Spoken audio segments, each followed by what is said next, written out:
fell as low as $1.03 in the early hours of trading. This is the lowest level since the introduction of decimalization in 1971, before rallying slightly to $1.07.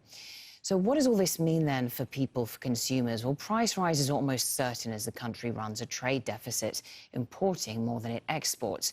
46% of all food is imported, meaning the price of everything from fresh vegetables to cupboard staples are going to go up.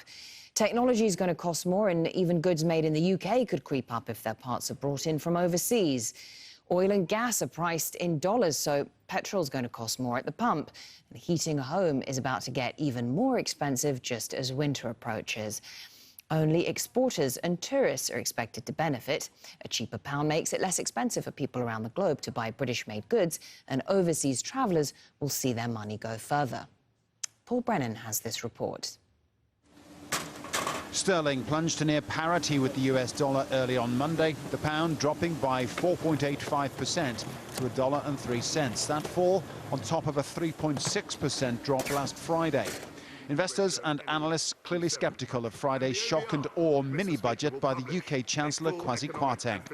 And investors are bulky. There's a lot of indigestion in terms of the amount of debt that will come online. And given that we are, of course, a current account deficit nation, that means that we are reliant on international savers, foreign savers, to really fund that deficit. And if they don't like the fundamentals in the UK that are lined up for them, well, they don't have to fund it, and that's why sterling has been on this downward path.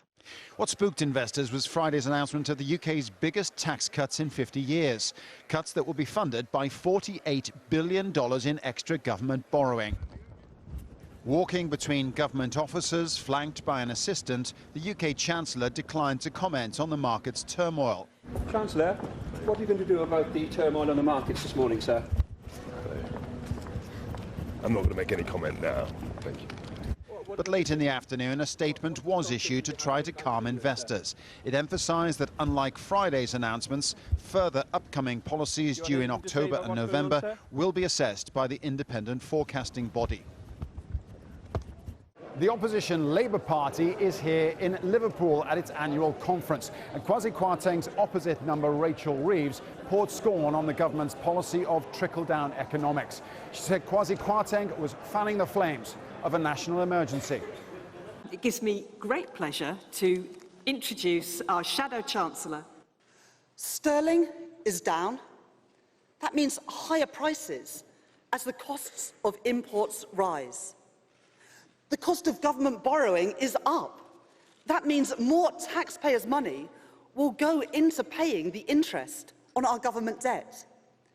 And in turn, that means the cost of borrowing for working people will now go up too, with higher mortgage repayments for families. The government's plan to kickstart growth by cutting taxes appears to run entirely counter to the Bank of England's efforts to control inflation.